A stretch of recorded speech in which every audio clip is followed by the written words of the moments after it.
Hello and welcome to Dev Sessions. My name's Jamie Robertson and welcome to Pong. Pong was my favourite task during university.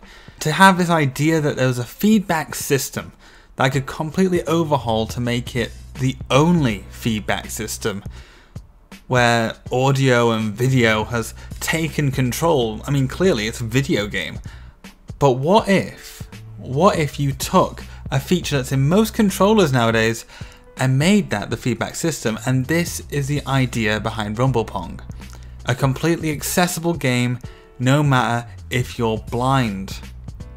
And that was honestly such a difficult task. So to make it a little bit easier, it was a very simple game. It was a simple game of Pong, which most people, that can be described to them.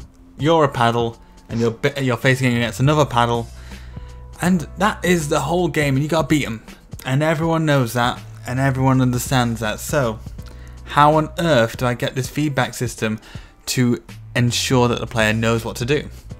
Well, the ball is not drawn most of the time.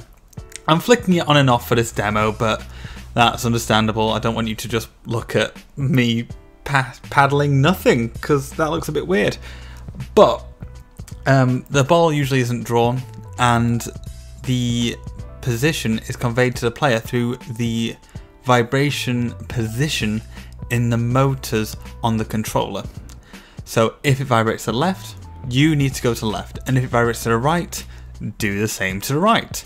If it's slightly vibrating on both sides, and I mean it's a slight rumble, just to let you know that the game's still on, it's still going on, and the ball's going to come towards you, then it will slowly rumble. And then when it hits your paddle, it will do a little nudge to say you've had contact with the ball. Fantastic. So you know when or when not that you are in contact, or you're expecting the ball. You have some feedback that you've actually hit the ball.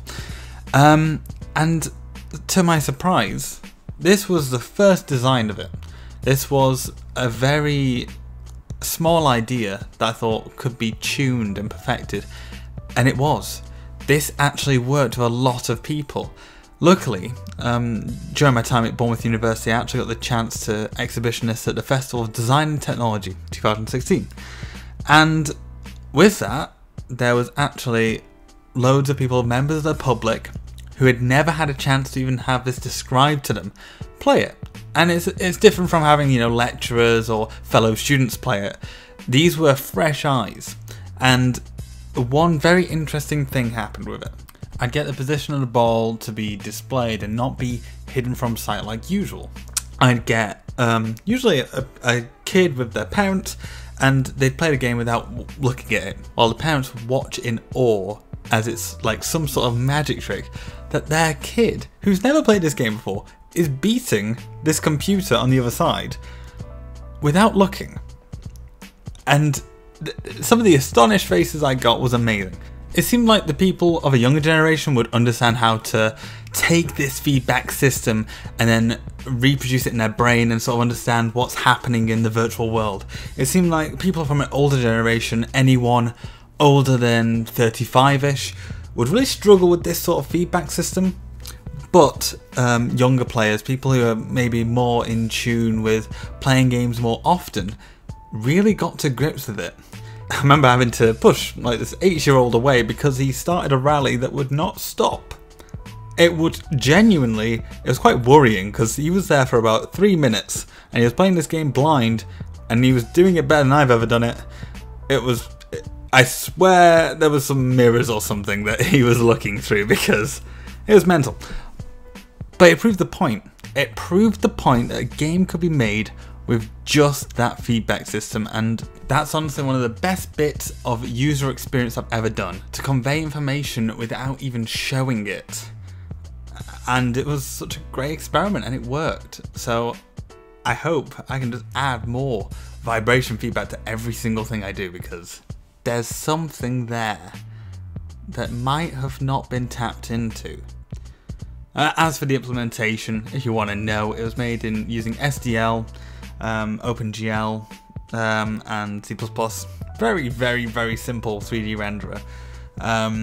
not really much reason to use that. It could have been done in Unity or any sort of 3D framework. It was just what I had lying around.